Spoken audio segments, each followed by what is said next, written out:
trabalho é sobre o Sarmento e a emergência da sociologia da infância em Portugal. O nosso grupo é composto por mim, Bruna Ruda, pela Elaine, pela Débora e pela Maiana.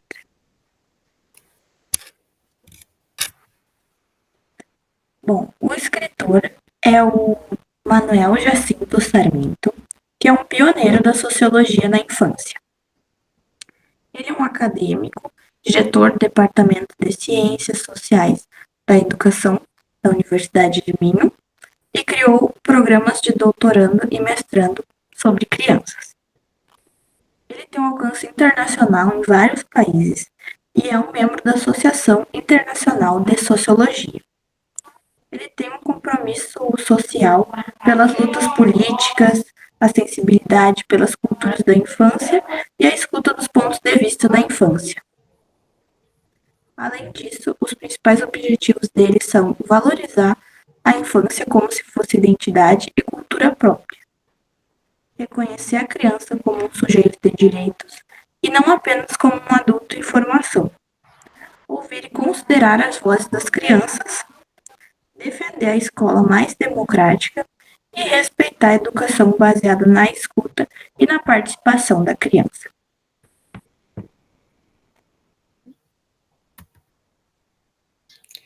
Então, a gente parte desse princípio, né, do que a Bruna trouxe a respeito do Sarmento, e trazendo com isso os princípios da sociologia da infância, né, que aqui a gente coloca como alguns pontos principais, mas falando um pouco mais a respeito, né, o Sarmento, ele lembra da criança como um sujeito social.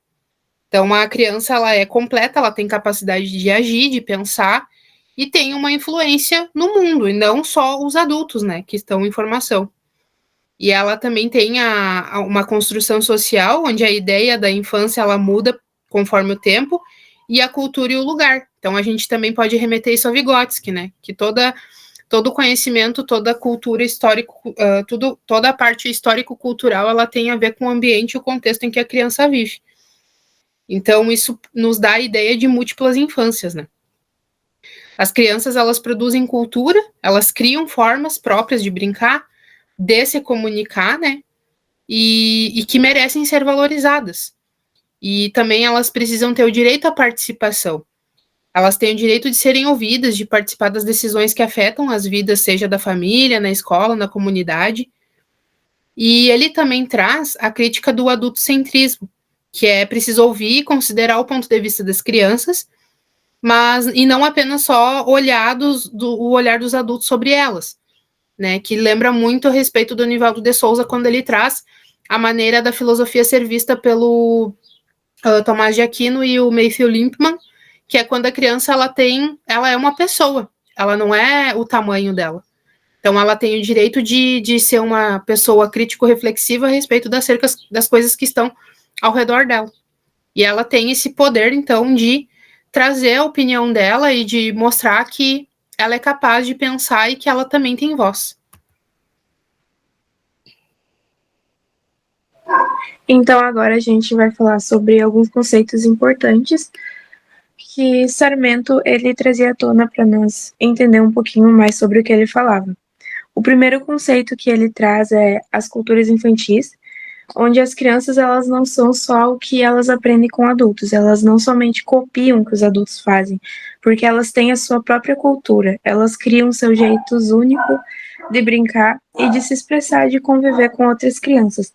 Também podemos falar da parte da geração, que é a relação entre adultos e crianças, que vai sendo construída socialmente. A infância, então, ela não é só um caminho até crescer, mas ela é uma fase com valor próprio e modos diferentes de ser ao longo da história. Vamos falar também sobre o protagonismo da criança, onde ela é um sujeito ativo que participa com um mundo de ideias e opiniões, e ela não pode ser vista como alguém que só vai ser quando crescer, só no futuro, só quando for adulto, mas ela já é alguém. Depois nós vamos falar também sobre a interatividade e ludicidade, que a criança ela aprende entre si com a conversa, com a brincadeira. Isso se torna algo sério, porque é o que faz elas se desenvolverem. Esse faz de conta, esse pedir para ler a história de novo, tudo isso faz parte da forma como ela lida com as emoções, que ela resolve problemas e que ela explora o seu mundo.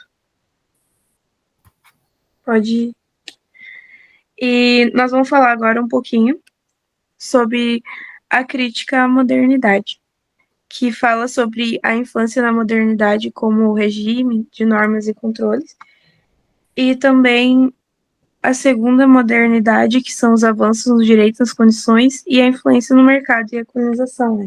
Com a modernidade, a infância ela passa a ser regulada por regras, instituições e saberes que vão denominar o que é certo ou errado das crianças fazerem.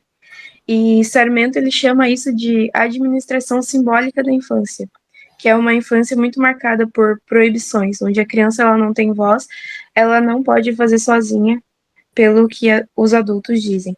E tem um poema que é trazido no nosso texto, que o nome é O Lugar Comum, e fala que a imaginação da criança ela é calada por um medidor, que só aponta o que está errado. Ou seja, ele só vê a parte negativa da criança, e isso mostra o quanto os adultos desvalorizam a infância dessas crianças. E mesmo com mais direitos, condições, as crianças elas acabam seguindo de forma difícil e o seu imaginário ele vai sendo moldado pelo consumo, principalmente nas datas comemorativas. E Sarmento ele critica muito o adultocentrismo e propõe algo essencial, que é ouvir as crianças de verdade, reconhecer o seu valor hoje e como sujeitos pensantes com cultura e poder de transformação, que são realmente pessoas que podem fazer a diferença, não é simplesmente um corpo, um ser físico. Pronto. A criança como pesquisadora. O Sarmento ele vê a criança como pesquisadora como um sujeito ativo, capaz de investigar, questionar e construir conhecimento. A infância é uma fase com não apenas preparação para a vida adulta. A criança deve ser compreendida como pesquisadora por natureza, pois possui curiosidade intensa, vontade de compreender o mundo e capacidade de construir hipóteses, experimentar, observar e elaborar conclusões. Deve incentivar essa curiosidade, oferecendo espaços de escuta, exploração e participação. O professor ele tem o papel de apoiar a criança em suas descobertas, valorizando suas ideias e saberes.